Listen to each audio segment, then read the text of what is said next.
Hello मेरे प्यारे बच्चों, तो आ गए हम आपके लिए फिर से बायो के पेड़ों की ठंडी हवाओं के साथ, क्योंकि लेक्चर जो हमारा चल रहा है वो बढ़िया सा प्लांट के ऊपर चल रहा है और ऐसी गर्मी में ज़रूरत भी है। और पेड़ बचाओ के अभियान हमने ही लगा रखे हैं, रोज़ यहाँ नए पेड़ लगा देते हैं हम ब्लैक बोर्ड पर। ठीक है, चलो तो चैप्टर क्या है हमारा 5 है और 11 लेक्चर आज हम पढ़ने वाले हैं। Morphology of flowering plant class 11th का चैप्टर फ्लो आपको पता है। और लेक्चर फ्लो में क्या पढ़ने वाले हैं, आज हम पत्ती के रूपांतरण पढ़ने वाले हैं। भाई हमने स्टेम का मॉडिफिकेशन कर दिया, रूपांतरण पढ़ लिए, उसको मेकअप कर दिया, नया स्टेम बना दिया, रूट्स का भी मेकअप कर दिया। अब आई बारी पत्ती की, वरना ये नाराज हो जाएगी। सबके रूपांतरण पढ़े, मेरा नहीं पढ़ाया। और पत्ती के कार्य भी पढ़ेंगे। भाई पत्ती है, काम करती है, उसको इम्पोर्टेंस देनी है, तो उसके कार्य भी तो बताएंगे कि ये काम करती है, ऐसे ही नहीं है पादप में।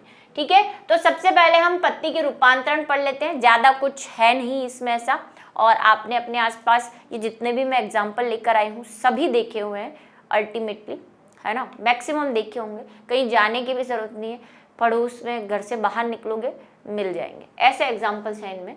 कई पौधों में पर्ण विशेष कार्यों के लिए विभिन्न रूपों में रूपांतरित हो जाती है। ठीक है, नॉर्मल पत्ती है, उसको लगता है कि नहीं आज मैं कुछ एक्स्ट्रा काम करूंगी, तो वो क्या कर लेती है, अपने आप को रूपांतरित कर देती है, मेकअप शेकअप करके अपने आप को मॉडिफाइड कर लेती है और रूपांतरित कर लेती है। ठीक है, कुछ पौधों में पर्ण के कोई भाग, जैसे क्या क्या भाग पढ़े थे हमने, पर्णवृंत पढ़ा था, अनुपर्ण पड़ी थी जिसको स्टिप्यूल कहा था, पर्ण फलक कहा था जिसे लेमिला कहा था, विशेष कार्य के लिए रूपांतरित हो जाते हैं। जबकि कुछ अन्य पौधों में संपूर्ण पर्ण ही रूपांतरित हो जाती है। ओके, क्या ये तुम पिटियोल और ये रूपांतरित करो, छोड़ो, मैं पूरी ही रूपांतरित हो जाती हूँ, नया वेशभूषा ग्रहण कर लेती हूँ। तो ऐसा कुछ कर लेती है पर्ण कि भाई क्या छोटा छोटा तुम कभी पर्णवृंत और अनुपर्ण और ऐसे करो, छोड़ो, मैं पूरी ही क्या अपने आप को मेकओवर कर लूंगी। ठीक है, पर्ण के रूपांतरण निम्नलिखित है। अब कई बच्चे जिन्होंने पिछली क्लासेस नहीं लिखी है और देखी है या लगाई नहीं है, उनको ये 3 समझ में नहीं आ रहे होंगे, तो समझाना मेरा काम है, समझा देती हूँ। ये तना है यानी स्तंभ है, स्टेम है, स्टेम पर पत्ती लगी हुई रहती है। तो पत्ती का जो निचला सिरा है, पत्ती का जो निचला सिरा जो स्टेम से लगा हुआ रहता है, उसे हम पर्णाधार कहते हैं। फिर से बता देती हूँ, रिवीजन हो जाएगा। जिसको हम लीफ बेस कह रहे थे, क्या रहे थे, अभी भी कह रहे हैं, है ना। फिर ये जो है ये पिटियोल है, जिसको हम पर्णवृंत कहते हैं, जिससे पत्ती तने से लगी रहती है ना। और ये वाला जो फैला हुआ सा भाग है ये हमारा पर्णफलक है, जिसे हम लेमिना कहते हैं। ठीक है, इसके साथ ही पिछले वीडियो में मैंने आपको स्टिप्यूल्स भी बताए थे एक जगह पे, है ना, अनुपर्ण, क्योंकि बच्चे पूछ रहे थे अनुपर्ण क्या है, कि तने और पत्ती के पास एक छोटी सी और सॉफ्ट सी रचना निकली हुई रहती है। एक भी हो सकती है, 2 भी हो सकती है, जनरली 2 ही होती है। उसे हम क्या कहते हैं, अनुपर्ण या स्टिप्यूल कहते हैं। इससे पहले वाले लेक्चर में आपने देख लिया होगा। ठीक है, आ गई बात समझ में। अब पत्ती कैसे अपना मेकओवर करती है, जरा देखो, रूपांतरण कैसे करती है। पर्णप्रतान नाम से क्लियर हो रहा होगा, इंग्लिश वालों के लिए भी इजी है, क्योंकि टेंड्रिल्स हम स्टेम में पढ़ कर आए हुए हैं। अब वहां पे स्टेम टेंड्रिल में बने थे, मतलब स्तंभ का कोई भाग जो है वो प्रतान में रूपांतरित हुआ था। यहाँ पे कौन हो रहा है, पर्ण हो रही है। ठीक है, कुछ पौधों में पर्ण या पर्ण का कोई भाग पतली हरी धागे के समान कुंडलित संरचनाओं में रूपांतरित हो जाता है, जिन्हें प्रतान कहते हैं। उदाहरण मीठी मटर व अंगूर। ठीक है, क्या होगा, उस वाले केस में हम कह रहे थे कि स्तंभ का यानी कि तने का कोई भाग ऐसे थ्रेड लाइक संरचना बना देता है, जो मैंने आपको करेले में दिखाया था, अगर आपको याद आ रहा हो पुराना वीडियो। ठीक है, यहाँ पे क्या होगा, पत्ती रूपांतरित हो जाएगी। जो पत्ती है वो पर्ण का कोई भाग, अब वो कोई भाग कोई भी हो सकता है, या तो पर्णवृंत हो, पर्णवृंत अगर रूपांतरित होगा तो कैसे होगा, ऐसे, और ये पत्ती बना लेगा। अब ये ऐसे हो सकता है, या फिर क्या रूपांतरित हो, पत्ती का अगला सिरा यानी लेमिला का कोई हिस्सा, जैसे ये पत्ती है, इसका कोई ऐसा सिरा, ये रूपांतरित हो सकता है। तो कोई भी भाग, या पर्णवृंत और पर्णाधार में से कोई संरचना निकल जाए और रूपांतरित हो जाए, तो कोई भी भाग अगर ऐसी कुंडलित धागे नुमा संरचना बना लेता है तो उसे हम कहते हैं पर्ण प्रतान या टेंड्रिल्स। इनका क्या काम है, वही जो पर्ण स्तंभ प्रतान का था, सहारा देने का काम। ये ऐसे होते हैं जनरली रेंगने वाले या अपने सहारे से खड़े नहीं हो पाते, तो इन्हें क्या चाहिए कि ये ऐसे गुच्छेदार अपनी लठें निकालते हैं, जैसे बालों से लठें निकाली जाती हैं, ये लठें निकालते हैं और पास वाले पौधे के या कोई लकड़ी हो, कोई दीवार हो, उस पर लिपट लिपट के सहारा देकर खड़े हो जाते हैं। ठीक है, अब देखो यहाँ पे बात जो मुझे समझानी है, अंगूर तो अंगूर है, लेकिन मीठी मटर स्पेशल क्यों लिखा है? क्या ये कोई नई रेसिपी आई है? नहीं, मीठी मटर जो है वो हम बोलते हैं लेथिरस को। ठीक है, लेथिरस क्या है, नॉर्मली जो मटर होती है उसका साइंटिफिक नेम होता है पाइसम सटाइवम, याद नहीं करना है, बस सुन लो। लेकिन ये वाली जो मीठी मटर है इसका नाम है लेथिरसम। ठीक है, ये लेथिरसम अलग टाइप की स्पीशीज है मटर की, जंगली मटर भी कहते हैं इसको, मीठी मटर को। तो ये जो है मीठी मटर होती है जो अलग स्पीशीज पाई जाती है, इनकी फलियों में स्ट्रक्चर में चेंज होता है। प्लस हम जो मटर खाते हैं, आप जो मटर खाते हो वो गार्डन पी खाते हो जनरली, है ना, मीठी मटर नहीं खाते हम लोग, जो ग्रीन वाली हम जो खाते हैं वो पाइसम सेटाइम हम खाते हैं, ये मीठी मटर है। इतना बस आप ध्यान रखो, क्योंकि आगे अभी एक एग्जाम्पल में फिर मटर आएगा तो आप बोलोगे मटर में ये भी, मटर में वो भी, सब में है, क्या करें। पर्णक फलक क्या है? पर्णक किसको बोल रहे थे हम? लीफलेट को। अब क्या है पर्णक फलक, फिर समझाना पड़ेगा। तो भाई जब हमने पत्ती के प्रकार पढ़े थे तो हमने कहा था कि जो सिंपल पत्ती है, सरल पत्ती, उसमें जब कटान आ जाता है तो पत्ती जो है वो कुछ ऐसी दिखाई देने लग जाती है। सरल पत्ती में जब एक बार कटान आता है तो पत्ती जो है वो ऐसी बन जाती है। अब इसको पत्तियां नहीं कहते, इसको हम क्या कह देते हैं? पर्णक कह देते हैं। याद आ रहा है कुछ? भूली बिसरी यादें, लीफलेट कह रहे थे इनको, उस लीफलेट की बात कर रहा है। पत्ती रूपांतरित नहीं हो रही है, पत्ती के पर्णक जो पर्णक बन चुके हैं अब, जिनमें ऐसी पत्तियां पाई जाती हैं जैसे नीम है ना, गुलाब है, उनमें ऐसी पत्तियां होती है, ऐसी पूरी डायरेक्ट स्टेम से लगी हुई नहीं रहती है, डंठी पे लगी रहती है, जिसको हम रेकिस बोलते हैं। तो इनमें क्या होता है? संयुक्त पर्ण की, उस टाइप की पत्ती को ही तो हम संयुक्त पर्ण कह रहे थे, सरल पर्ण और संयुक्त पर्ण। अंत में एक से अधिक पर्णक पतले धागों के रूप में बदल जाते हैं, जिन्हें पर्णक प्रतान कहते हैं। इनमें क्या होगा? ये जो पर्णक है ये जो होगा वो किस में बदल जाएगा? ऐसे धागों के रूप में। फिर आपको पत्ती नहीं दिखेगी, सिर्फ ये धागे दिखेंगे, क्योंकि पत्ती तो रूपांतरित हो गई, ये जो पर्णक है वो तो रूपांतरित हो चुका है। तो आपको फिर कुछ ऐसा स्ट्रक्चर दिखेगा, कुछ पत्तियां होंगी, पत्तियां नहीं पर्णक, वैसे तो हम उसको पर्णक, ये ऐसा सा कुछ दिखेगा। ठीक है, और यहाँ पे होंगी पत्तियां, और फिर मान लो यहाँ वाला रूपांतरित हो गया, या ऐसा भी हो सकता है कि सारे रूपांतरित हो गए, मर्जी उसकी। चलो उदाहरण के लिए जंगली मटर, मैंने कहा था अभी मटर आएगी, ये जो है ये है पाइसम सटाइवम। ठीक है, वो लेथिरसम था। चलो आ जाओ अभी आगे। अंकुश नाम नहीं है ये, अंकुश का मतलब हुक लाइक संरचना, ऐसी है ना, हुक होते हैं ना घर में, हुक लगाते हैं ऐसे। आरोही पौधों में, आरोही मतलब वही जो जमीन पे रेंगते हैं, जो सहारा लेकर खड़े होते हैं, है ना, ऐसे खड़े नहीं हो पाते। आरोही पौधों में भी आरोहण अंग होते हैं। बोगेनिया में संयुक्त पर्ण ऊपर के 3 पर्णक नुकीले दृढ़ वकृत अंकुशों में रूपांतरित हो जाते हैं। ठीक है। यह अंकुश आसपास उगे वृक्षों के तनों की छाल में अटक जाते हैं व पौधे के आरोहण में सहायक होते हैं। आरोहण का मतलब वही सपोर्ट लेकर चढ़ने में। तो इनकी क्या, पत्तियों के अगले सिरे है ना, पत्ती है उसका जो अगला सिरा है, जैसे मान लो ये पत्ती है, इसका ये वाला नुकीला सिरा जो है वो किस में रूपांतरित हो गया, ऐसे हुक लाइक संरचना बना लेगा। अब ये हुक है तो जहाँ पे भी इसको कोई पास में पौधा दिखता है तो उस पर अपने आप को अटका लेता है, फिर ऐसे दूसरी पत्तियां अटका लेती है और ऊपर चढ़ जाता है। ये आपने ज़रूर देखा है आपके स्कूल में दीवारों पे, है ना, गार्डन में वो जो बनाते हैं ना ऐसा ऐसा शेप का गुंबद लाइक, उसमें आपने इस फूल को ज़रूर देखा है। इस कलर में भी मिलता है, सफ़ेद कलर में भी मिलता है, ठीक है, बहुत जगह मिल जाएगा आपको बोगेनिया। देखिए ज़रा, वो बेल सी लगी हुई रहती है तो उसकी पत्ती उठा के देखिएगा। बहुत सारे गार्डन्स में, दीवारों में, घरों में भी लोग उगाते हैं इसको। ये आज के जो एग्जाम्पल है ये सब ने आपने कहीं ना कहीं देखे।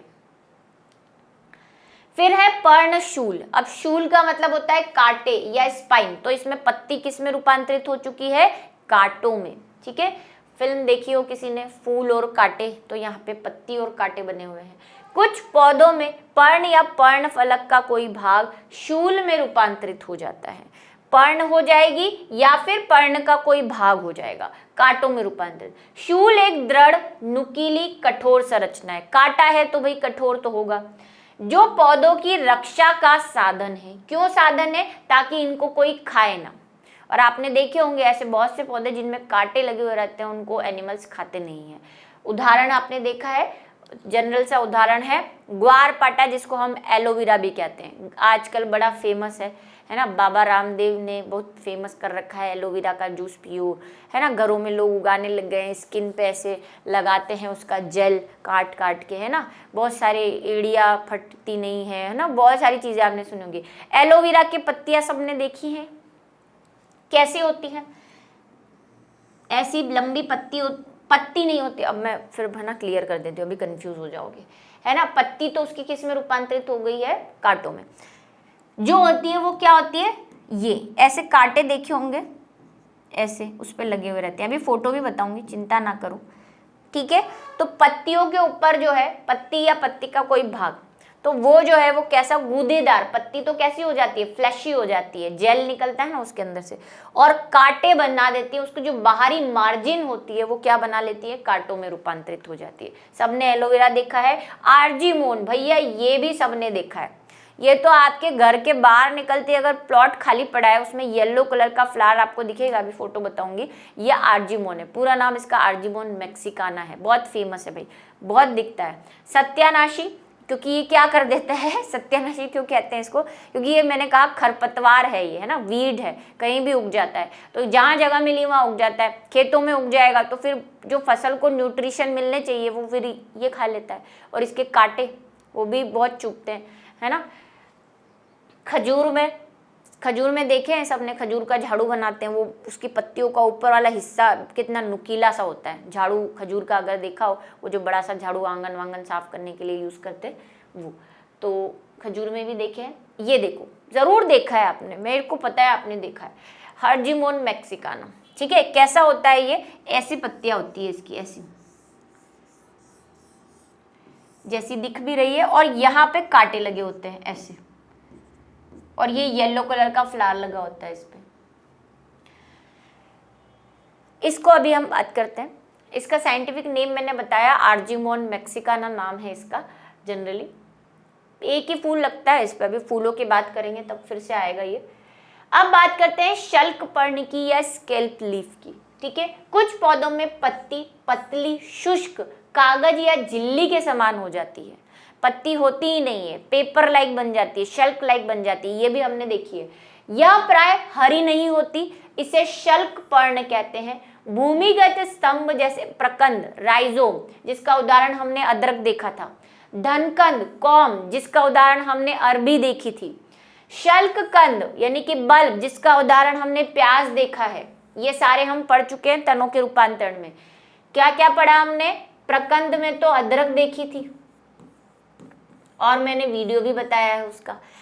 धनकंद में हमने अरबी देखी थी, और शल्क कंद यानी कि बल्ब में हमने प्याज देखा था। इनमें प्याज में मैंने आपको बताया था पत्तियां जो है वो कैसी होती है, प्याज का मैंने बताया था ना, ऊपर तो हरी होती है, लेकिन जो प्याज हम खाते हैं वो भी क्या है, पत्ती ही है, और उसके ऊपर से जो छिलके निकलते हैं वो कैसे हैं, पेपर लाइक है, छिलके वाले। तो इनकी पत्तियां किस में रूपांतरित हो गई है, शल्कों में। और अदरक में नहीं दिखे थे, लेकिन मैंने आपको अरबी में वो फोर्सेप्स से हटा हटा के दिखाए थे कि ये ब्लैक ब्लैक देखो शल्क है ना, ये उन मैंने नाम भी लिया था। इनकी पत्तियां जो है वो शल्क में रूपांतरित हो गई है, और ये तने हैं। अगर आपको वीडियो याद हो, नहीं है तो फिर से दोबारा ये तने के रूपांतरण वाला वीडियो देख लें, ठीक है।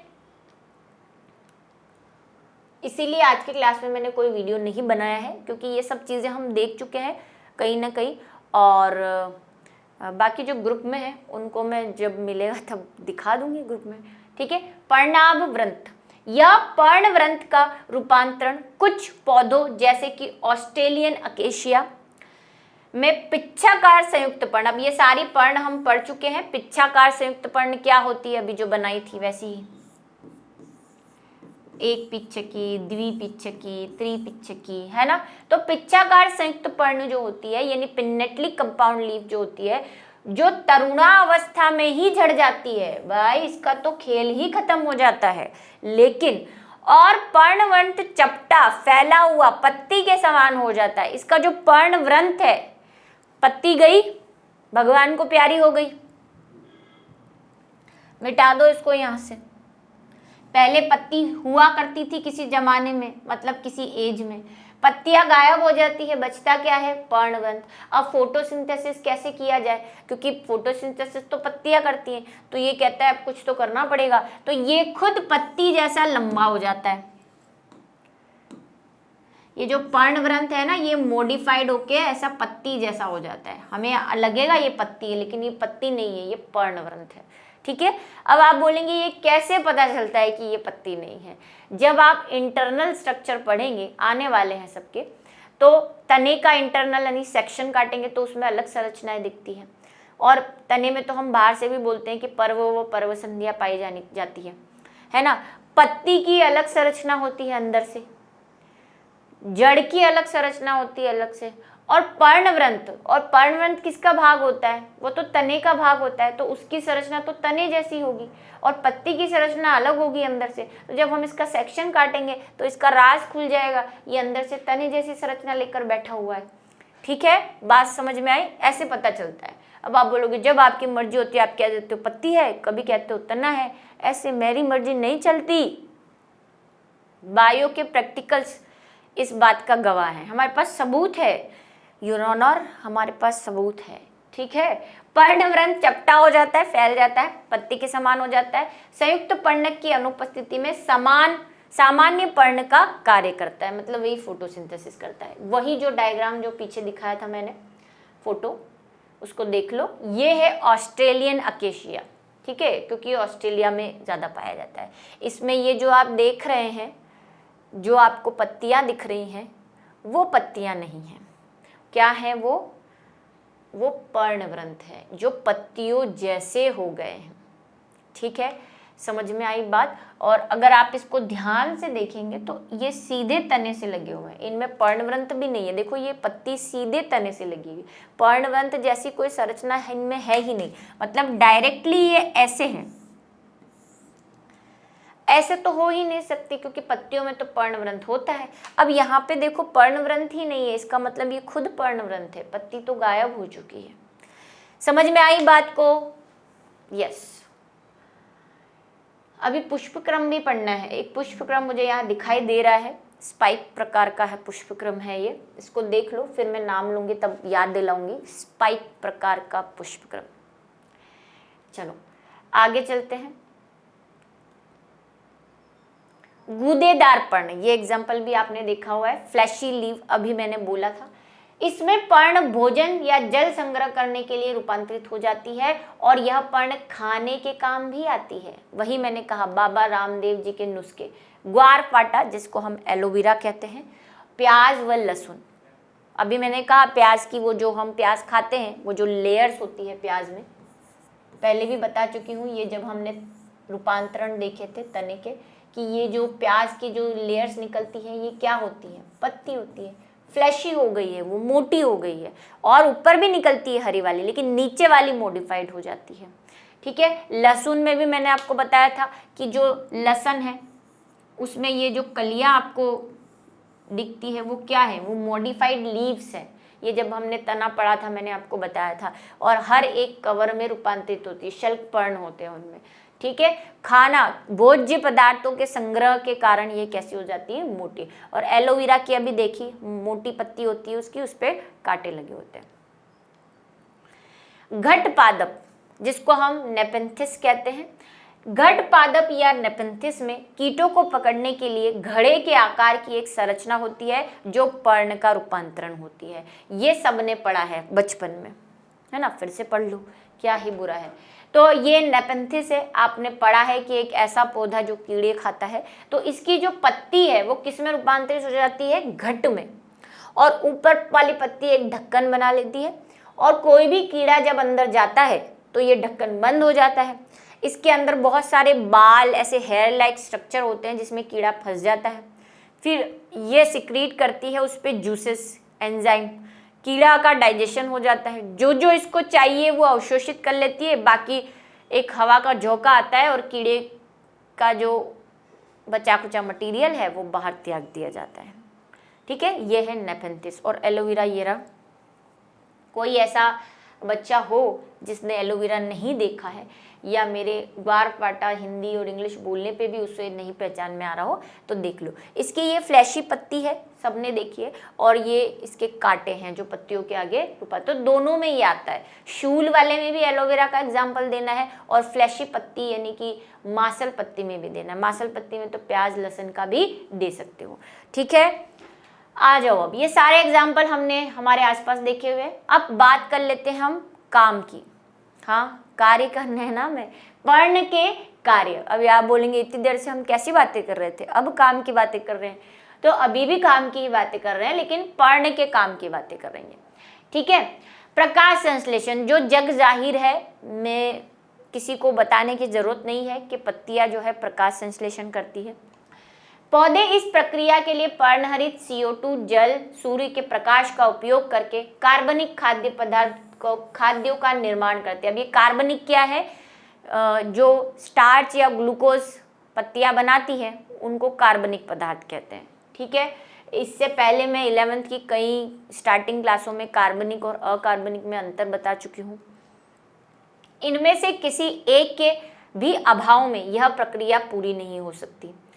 वाष्पोत्सर्जन, जो कि हमें पता है क्या है वाष्पोत्सर्जन, पौधे के वायुवीय भागों से, जो कि उसके वायु में रहते हैं, जैसे पत्तियां हैं, तने हैं, कुछ भी हो सकता है, उससे जल का जल वाष्प बनकर उड़ना क्या कहलाता है, वाष्पीकरण कहलाता है, ट्रांसपिरेशन। पत्तियों की सतह से पानी का वाष्प के रूप में बाहर निकलना वाष्पोत्सर्जन कहलाता है। यह जल वाष्प वायुमंडल जाकर उसकी नमी को बनाए रखता है, यानी कि एटमॉस्फेयर में क्या करता है, मॉइस्चर को बनाए रखता है। इसके लिए पौधे भूमि से मूल रोम द्वारा जल अवशोषित करते हैं, कि जल जो बाहर निकल रहा है उसकी कमी कौन पूरी करता है, जड़ें। जड़ें निरंतर जल को अवशोषित करती रहती है जो पूरे भाग में जाता है, और पत्तियों से वाष्पीकरण भी होता रहता है। ये सब आपने पढ़ा है कि वाष्पीकरण जो है वो पादपों के लिए बहुत अनिवार्य है, क्योंकि इसी की वजह से जड़ें जो हैं वो नीचे से जल ले पाती है। अगर वाष्पोत्सर्जन नहीं हो तो जड़ें जल को ऊपर तक नहीं पहुंचा पाती। 10th क्लास में अगर आपने पढ़ा हो जाइलम में कैसे जल अवशोषित होता है ना, उस स्टोरीज में आपने इस बात को देखा होगा। गैसों का विनिमय, और पढ़ा ही है, पढ़ा हो नहीं, पढ़ा ही है, क्योंकि मुझे पता है कि 10th में जाइलम और फ्लोएम के कार्य हैं। ठीक है, गैसों का विनिमय, पर्ण के अधिश्चर्म पर पाए जाने वाले रंध्रों से गैसों का विनिमय होता है। ये भी कहानी हमें पता है कि गैसों का विनिमय रंध्रों या स्टोमेटा द्वारा होता है। इसके बाद खाद्य संग्रह, ग्वारपाठा, प्याज, अभी हम जो बात करके आए हैं, आदि में पत्तियां मोटी गुदेदार हो जाती है और खाद्य संग्रहण का कार्य करती है। कायिक प्रवर्धन, कुछ पौधों में जैसे ब्रायोफिल्लम, जो कि हम बचपन से पढ़ते आ रहे हैं, और विगोनो विगोनोनिया की पत्तियों में क्रमशः फलक कोर यानी कि लीफ मार्जिन और शिराओं पर कायिक कलिकाएं पाई जाती है। जब यह झड़कर भूमि पर गिरती है तो इससे अपस्थानिक जड़ें निकलती हैं, भूमि में चली जाती है, वो प्ररोव वृद्धि करके नया पौधा बना लेता है। ब्रायोफिलम का एग्जाम्पल सभी ने पढ़ा हुआ है कि ब्रायोफिलम की जो पत्ती होती है उसकी मार्जिन पर, लीफ मार्जिन का मतलब ये पर्णफलक की जो कोर है उस पर क्या होता है, अचानक से छोटी छोटी पत्तियां निकल आती हैं और उन पत्तियों से जड़ें भी निकल आती है, जिन जड़ों को हम अपस्थानिक जड़ें कहते हैं, क्योंकि ऐसी जड़ें जो मूलांकुर यानी कि बीज के मूलांकुर के अलावा कहीं से भी निकलती है तो हम उसे अपस्थानिक जड़ें कहते हैं। तो ये अपस्थानिक जड़ें हैं क्योंकि ये बीज से नहीं निकली हुई है, ये तो पत्ती से निकल रही है। फिर ये टूट कर नीचे गिर जाता है तो इससे नया प्लांट जो है वो बन जाता है। तो ये कायिक प्रवर्धन क्या होता है, वेजिटेटिव प्रोपोगेशन, मतलब पौधे के किसी कायिक भाग से, चाहे वो जड़ हो, तना हो, पत्ती हो, फूल हो, उस किसी भाग से, फूल हालांकि लैंगिक प्रजनन में सहायक होता है तो हम न भी लिख सकते हैं, ठीक है। तो जड़, तना, पत्ती, ये कायिक प्रवर्धन को काट कर अगर आप जमीन पे बो दे या वो गिर जाए और उससे कोई नया पौधा उग जाता है तो हम उसे कायिक प्रवर्धन कहते हैं। कायिक भागों से कोई नया पौधा बनना, है ना, जैसे गुलाब की डंठल काट के हम गुलाब बो देते हैं उस तरह से। तो पत्ती पे भी कई कायिक प्रवर्धन की चीजें पाई जाती है। अन्य विशेष कार्य और भी कुछ स्पेशल काम भी है इसके। कुछ पौधों में पर्ण विशेष कार्य करने के लिए रूपांतरित हो जाती है, जैसे मटर में पर्ण आरोहण अंग जो हम पहले पढ़ चुके हैं कि सहारा प्रदान करने के लिए इसकी पत्तियां और पर्णवृंत जो कुंडलित संरचना बना लेते हैं ताकि वो ऊपर चढ़ सके, आरोहण कर सके। नागफनी में, या नागफनी मतलब कैक्टस जो हम पहले देख चुके हैं पहले वाली क्लासेस में, आत्मरक्षा के लिए शूल में कीटहारी पौधों में कीट पकड़ने के लिए कीट पिंजर में रूपांतरित हो जाती है, ठीक है। ये दोनों भी हम देख चुके हैं कि कैक्टस में कांटों में रूपांतरित हो जाती है ताकि उसको कोई खाए ना, और अभी हमने जो नेपेंथिस देखा उसमें घट में रूपांतरित हो जाती है भोजन को ग्रहण करने के लिए। तो ये कुछ स्पेशल कार्य भी हैं। तो नेक्स्ट पे चलते हैं। नेक्स्ट क्या काम है, जैविक प्रक्रियाएं। पर्णवृंत प्रकाश संश्लेषण के अलावा प्रोटीन संश्लेषण, श्वसन आदि जैविक क्रियाएं पूर्ण करता है, ठीक है। क्या क्या जैविक क्रियाएं, वाइटल एक्टिविटीज भी करता है, जैसे प्रोटीन संश्लेषण करना, क्योंकि पत्ती है, पत्ती में प्रकाश संश्लेषण तो हो ही रहा है, साथ में वो श्वसन भी कर रही है, श्वसन कर रही है प्रोटीन, क्योंकि देखो पत्तियों में भोजन एक ही रूप में आता है, स्टार्च के रूप में। उसके बाद पूरा प्लांट जो है उस स्टार्च से प्रोटीन, वसा, जो जो उसको रिक्वायरमेंट लगती है वो बनाता है। तो उसकी जिम्मेदारी भी किसके पे है, वो भी किस पे है, पूरी तरह से पत्तियों पे है। प्लस श्वसन, रेस्पिरेशन भी कौन करेगा, पत्तियां करेगी रंध्रों के माध्यम से। तो ये काम भी कौन करती है, पत्तियां। तो इसी तरह हमारे आज के जो कार्य है वो खत्म होते हैं, और आपने देखा कि कैसे कैसे हमने क्या काम किए, और पत्तियों के रूपांतरण देखे आज हमने, जो हमने नॉर्मल लाइफ में भी देखे हुए हैं। तो आप इसको इजीली अपने आसपास ऑब्जर्व कर सकते हैं, ठीक है। तो इसी के साथ आज का हमारा जो लेक्चर है वो ख़त्म होता है, और मिलेंगे अगले लेक्चर में, अगली क्लास में, वही बायो की ठंडी हवाओं के साथ कुछ नए टॉपिक के साथ।